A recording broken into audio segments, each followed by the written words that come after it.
I was seconds away from signing everything I owned over to my son when a cup of tea was knocked out of my hands and changed my fate forever. My name is Margaret Hale. I am 66 years old, and for most of my life I believed that if you worked hard, loved your family, and stayed honest, life would eventually reward you with peace. That belief was already cracking on the morning my son asked me to attend what he called a simple family meeting. It was a Tuesday in early October, the kind of quiet fall morning where the world feels slow and polite.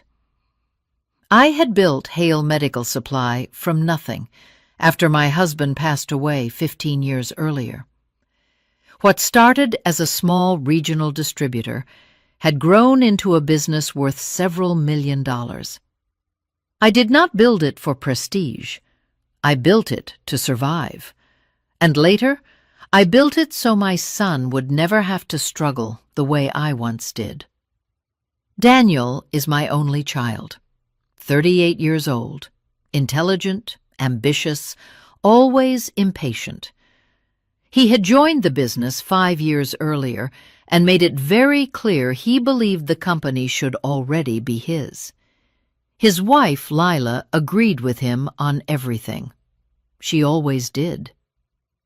That morning, Daniel insisted we meet at my house instead of the office.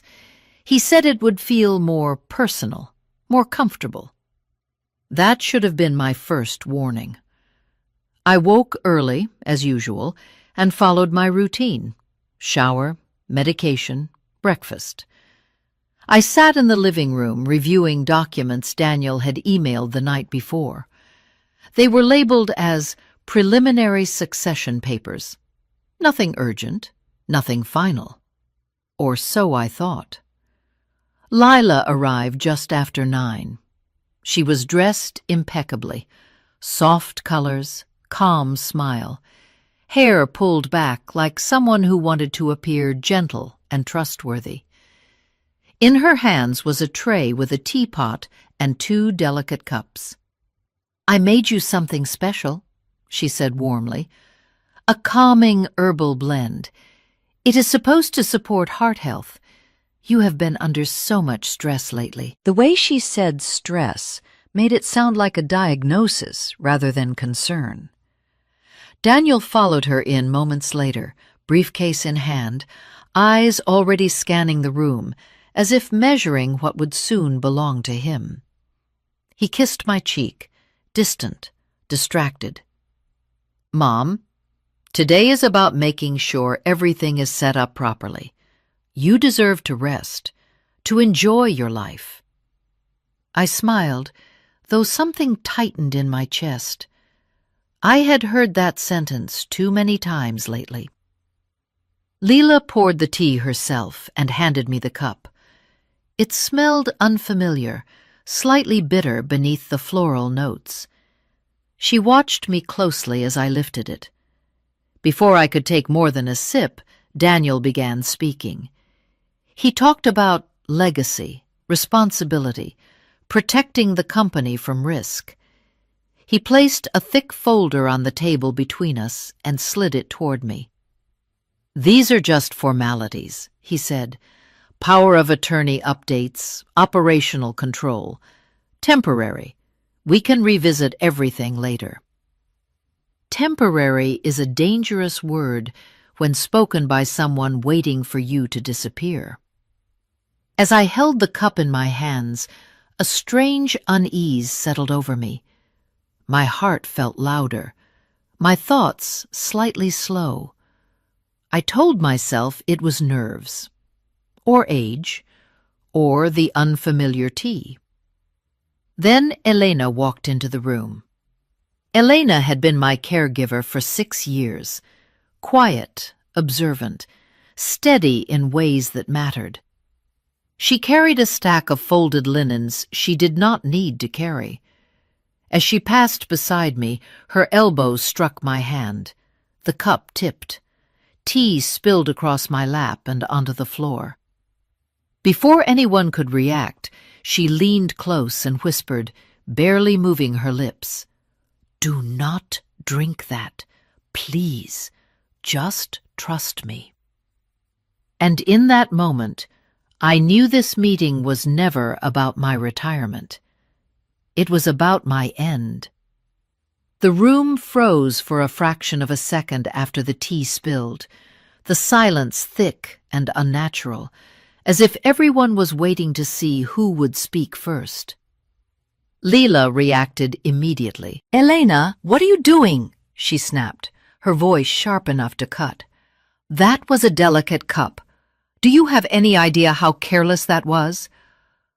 "I am so sorry, Mrs. Hale," Elena said quickly, already kneeling to blot the spill with a cloth. Her hands were steady, too steady for an accident. She did not look at Lila. She did not look at Daniel. She looked at me. Daniel let out an impatient breath. "This is exactly why I said we should not have interruptions today." "It is fine," I said, forcing calm into my voice. "Accidents happen." But my heart was pounding now, not from embarrassment, but from the echo of Elena's whisper. "Do not drink that. Please, just trust me." Lila reached for the teapot again, her movements tight, controlled. "Let me pour you another cup. You barely touched it." "No, thank you," I replied. "I suddenly do not feel very well." That was not entirely a lie. A faint dizziness had begun to creep in, subtle but unmistakable, like the room had shifted half an inch to the left. My fingers felt warmer than they should have. Daniel frowned. "Mom, we really should get through this paperwork while we are all here." I nodded slowly and reached for the documents instead. As I did, Elena stood and moved to the sideboard, pretending to rearrange items that had not moved in years. She stayed within sight, watching. Daniel launched into his explanation again, pointing to signature lines, speaking faster now. Too fast. Words like efficiency and protection repeated over and over, as if rehearsed. Halfway through his speech, my vision blurred.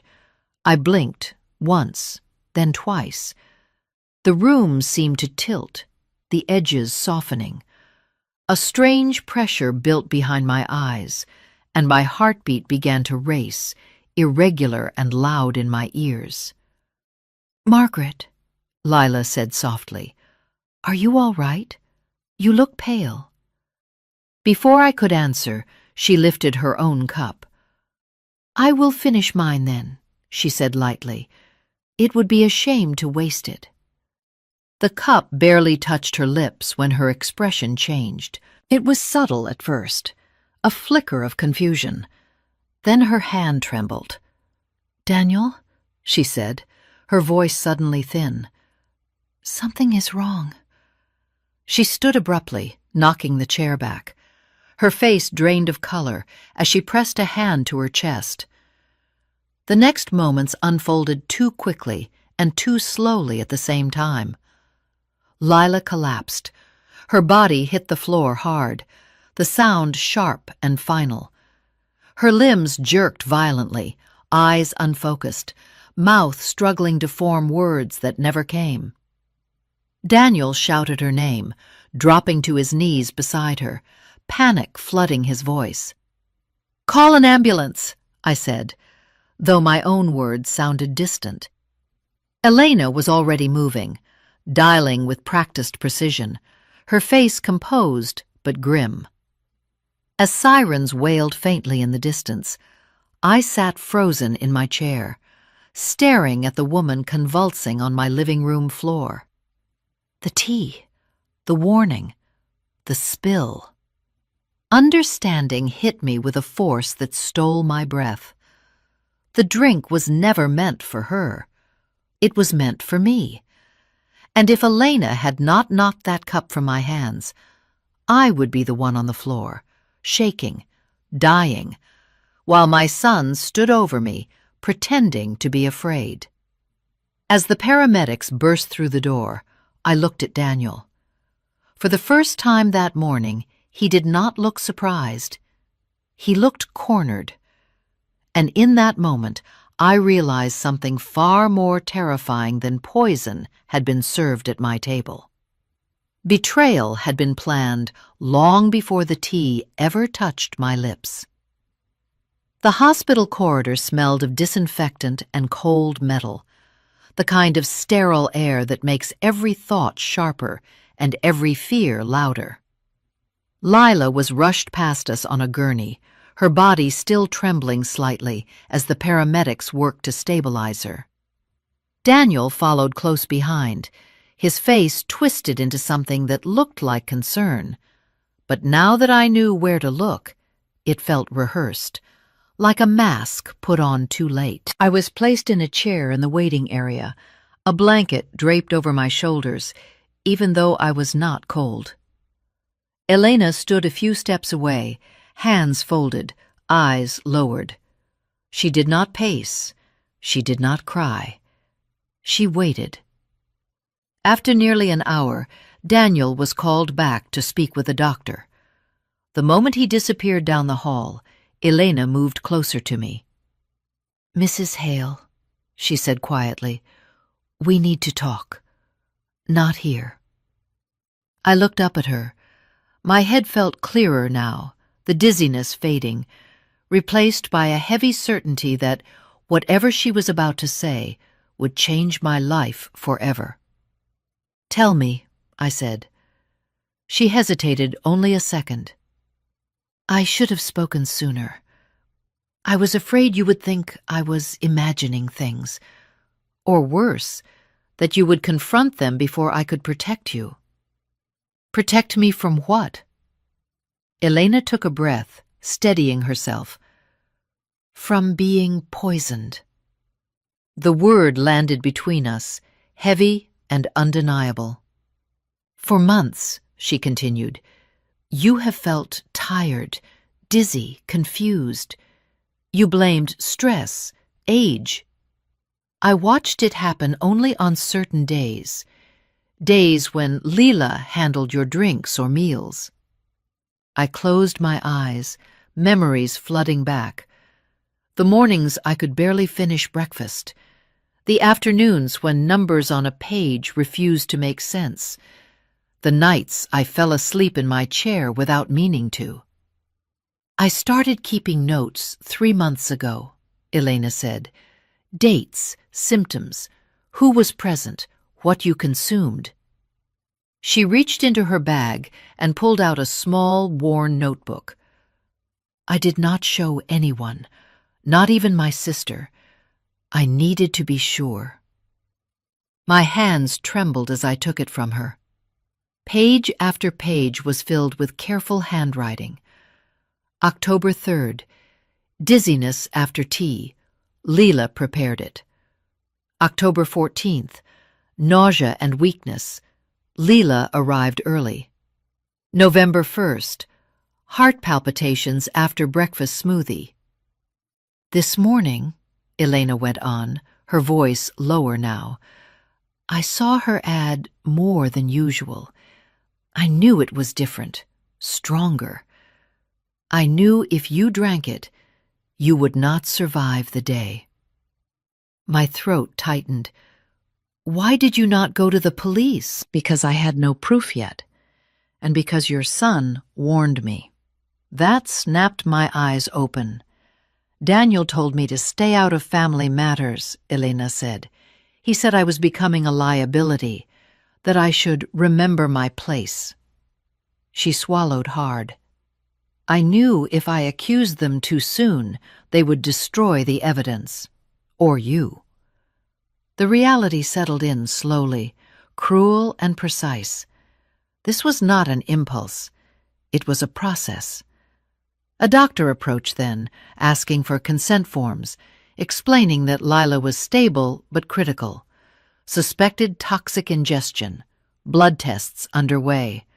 The police would be notified. When he left, Elena leaned in one last time. "Mrs. Hale," she said, "what happened today was not a mistake. It was the end of something they have been doing for a long time." I stared at the double doors leading to the emergency room, behind which my daughter-in-law lay fighting poison meant for me. And in that moment, the truth became unavoidable. Someone had been slowly killing me in my own home, and the person who loved me enough to stop it was not my son. It was the woman everyone else overlooked. I did not confront Daniel that night. I watched him instead. Back in the waiting area, he paced with his phone pressed to his ear, voice low, back turned toward me. He nodded often, too often. When he noticed me looking, he stopped pacing immediately and slipped the phone into his pocket, his expression rearranging itself into concern. "Mom, you should go home and rest," he said gently. "This has been a shock for you." A shock, not fear, not relief that I was safe.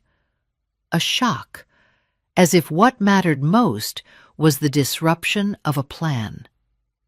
I told him I would stay, that I wanted to hear directly from the doctors. He did not argue. That should have reassured me.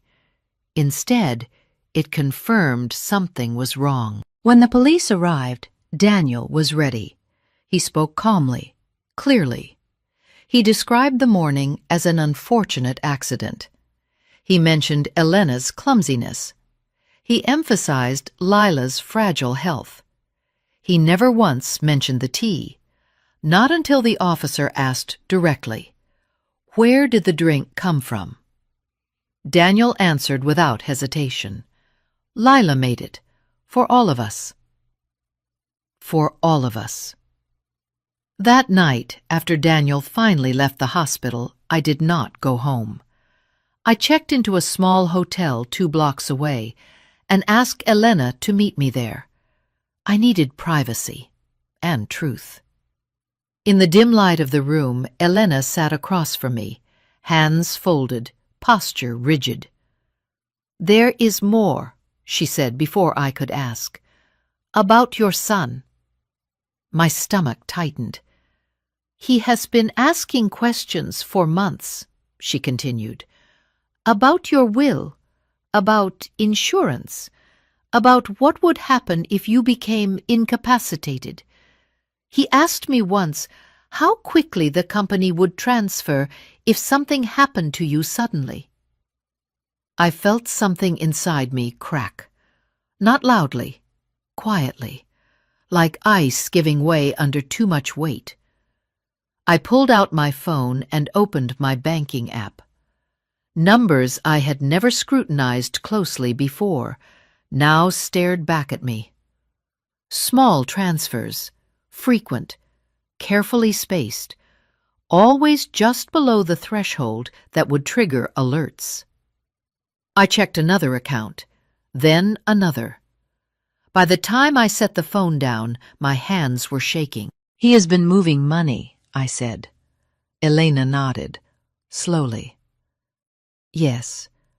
I saw documents on his desk last month, account numbers that did not belong to the company. Your name was not on them." In that moment, the final illusion collapsed. This was not about inheritance anxiety, or impatience, or even greed alone. This was premeditation. My son had not been waiting for me to retire. He had been waiting for me to die. I thought of every time he had commented on my health, every suggestion that I slow down, every moment he insisted I let Lila handle things for me. It had never been care. It had been preparation. The next morning, the hospital confirmed what Elena already knew. Lila had ingested a powerful toxin, one that accumulates slowly, one that mimics natural decline until the final dose. The doctor said it plainly. Whoever prepared that drink understood exactly what they were doing.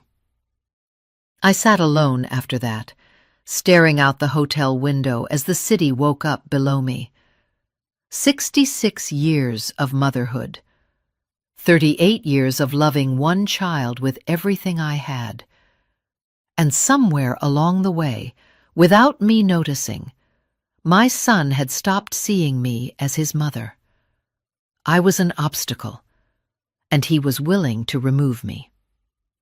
The investigation moved faster than I expected, as if everything had already been waiting just beneath the surface. By noon, detectives were at the hospital and at my house. I gave them permission to search everything: the kitchen, the study, the garage, every drawer I had trusted my son to open freely. Daniel arrived an hour later with a lawyer. That was the moment I stopped hoping I was wrong. He walked in composed, almost irritated, as if the police presence were an inconvenience rather than a response to attempted murder. He barely looked at me. Instead, he spoke to the officers, explaining that emotions were high, that misunderstandings happen during medical emergencies, that his wife was the real victim here. One of the detectives asked him a simple question: "Has your mother been unwell recently?" Daniel did not hesitate. "Yes," he said, "for months. Fatigue, confusion, heart issues. We were worried it might be the beginning of something serious." The words landed like a blade. He had prepared that answer. Blood tests came back that afternoon. Traces of the same toxin found in Lila's system were present in mine. Lower levels, older exposure, consistent with repeated ingestion over time. The detective explained it gently, but the meaning was brutal. I had been poisoned slowly, methodically, carefully enough that no single doctor visit would raise alarms. That evening, Elena brought the rest of her evidence to the station: photographs she had taken quietly, short audio recordings captured when she thought something was wrong, notes documenting dates when Daniel and Lila discussed my health in tones that had nothing to do with concern. The next day, police executed a warrant on Daniel's office. They found insurance policies taken out in my name without my knowledge, several of them, each naming Daniel as the sole beneficiary. They found emails between Daniel and Lila discussing timing, dosage, how long it would take before I became too weak to notice money disappearing from the business. And then they found the draft, a revised will, unsigned, undated, but clear. It left everything to Daniel, nothing to charity, nothing to the foundation I had planned, nothing to the employees who had stayed with me for decades. I was alive only because Elena had knocked a cup from my hands. Daniel was arrested that night. He did not resist. He did not shout. He looked at me once as they led him away, and for a brief moment something flickered in his eyes. Not regret, fear. Fear that the plan had failed. Lila survived, barely. She regained consciousness 2 days later, weak and furious. She claimed ignorance at first, said she drank the tea by accident, said she was just following Daniel's instructions. But the evidence did not support that story. They had planned together. Phone records showed late-night calls, texts filled with coded language they believed no one would ever decode. A shared understanding that my death was not a question of if, but when. The police told me something else that chilled me more than all of it. The dose meant for me that morning would have stopped my heart within hours. If Elena had been late, if her hand had slipped a second later, if I had finished that cup, I would not have made it to the hospital. That night, alone in the hotel room, I finally let myself feel it. The grief. Not for what I almost lost, but for who my son had become. I did not cry for the company, or the money, or even my own life. I cried for the little boy who used to fall asleep on my chest during thunderstorms, because that child was gone, and the man who replaced him had tried to bury me. The courtroom was colder than I expected, not just in temperature, but in atmosphere, as if the air itself had been stripped of anything human. Daniel sat at the defense table in a dark suit that no longer fit him properly. He had lost weight in custody. His jaw was tighter, his eyes sharper, calculating. Lila sat beside him, pale and fragile in appearance, her hands folded in her lap, as if she were the victim of a long illness rather than the architect of one. They did not look at each other. That was the first thing I noticed. The prosecution began by laying out the facts with clinical precision: medical reports, financial records, insurance documents, a clear timeline showing how my health declined in perfect alignment with the days Lila prepared my drinks. When the toxin was named, there was a murmur in the courtroom. It was not fast-acting. It was designed to weaken, to confuse, to imitate age and stress until the final dose made death appear natural. Then came the recordings. Elena's quiet voice explaining when she pressed record. Daniel's voice discussing how long it would take before I could no longer question the paperwork. Lila laughing softly, saying I would never even realize what was happening. I did not look at them while the recordings played. I watched the jury. One woman pressed her hand to her mouth. A man in the front row shook his head slowly, as if trying to reject what he was hearing. When it was the defense's turn, Daniel's attorney stood and spoke calmly, confidently. He painted Daniel as a devoted son manipulated by a controlling wife, a man driven by fear of being cut out of the business he had given his life to, a man who made poor decisions under emotional pressure. Then Lila took the stand. Her voice trembled. Her eyes filled with tears that came too easily. She said Daniel told her I was planning to leave him nothing, that he said I wanted to sell the company and abandon him, that she believed she was protecting her family. The lie was clean, practiced, almost convincing, until the prosecutor asked one question. If you believed you were protecting your husband, why did you track Margaret Hale's symptoms week by week in a private journal? The courtroom went silent. The journal was displayed on a screen. Lila's handwriting, dates, notes, dosage adjustments, predictions. It was not fear that had driven her. It was control. Daniel's attorney shifted tactics after that.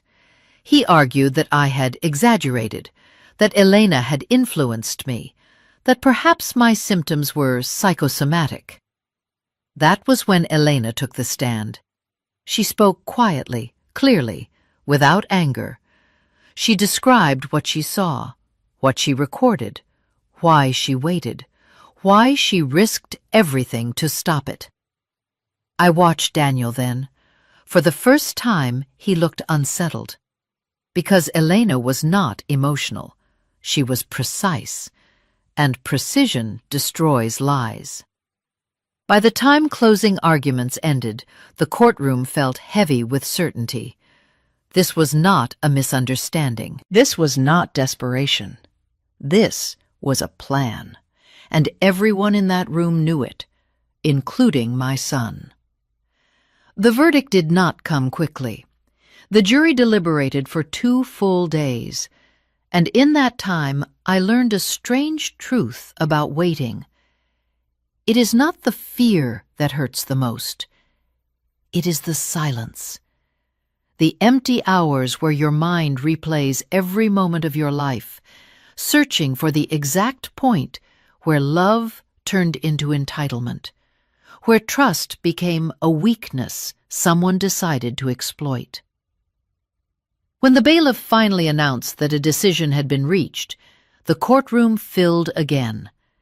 Daniel stood as the jurors filed in, his hands clasped in front of him, face carefully neutral.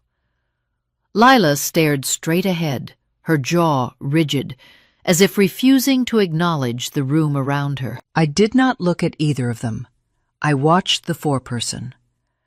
On the charge of attempted murder in the first degree, we find the defendant, Daniel Hale, guilty. Daniel's shoulders dropped slightly, not in shock, but in resignation. On the charge of conspiracy to commit murder, guilty. A sound escaped Lila then, not a cry, more like a sharp breath pulled too fast. On the charge of financial exploitation and fraud, guilty. The verdicts for Lila followed. Guilty on all counts. The words settled over the room like dust after a collapse. No gasps, no shouting, just the heavy understanding that something permanent had happened. The judge scheduled sentencing for the following week, but the outcome was already clear. Life in prison without the possibility of parole. When asked if I wished to speak before sentencing, I stood. My legs felt steady, even though my heart ached in a way I knew would never fully heal. I did not raise my voice. I did not accuse. I told the truth. I spoke about the mornings I trusted my son to protect me, about the business I built so he would never feel insecure, about the quiet fear of realizing that the person who should have loved me most had chosen my death as a solution. I said I forgave him, not because he deserved it, but because I refused to carry poison in my own heart any longer. I said forgiveness did not mean reconciliation, and it did not mean forgetting. When I sat back down, Daniel finally looked at me. There was no apology in his eyes, only the realization that everything he believed he was entitled to was gone forever. The judge spoke clearly and without emotion when sentencing was delivered. Life without parole, for both of them. As they were led away in restraints, I felt something unexpected. Relief. Not because they were punished, but because the truth had been spoken aloud, in a place where lies could not survive. The boy I raised was gone, but the woman I had become was still standing. And for the first time since the tea spilled on my living room floor, I knew I would survive what came next. I did not return to the house. When the trial ended and the noise finally faded, I understood that some places hold too much truth to ever feel safe again. Every room in that house carried the memory of whispered plans and measured drops, of love used as camouflage for cruelty. I sold it quietly and never looked back. I moved to a smaller town along the coast, somewhere anonymous, where no one knew my last name or my history.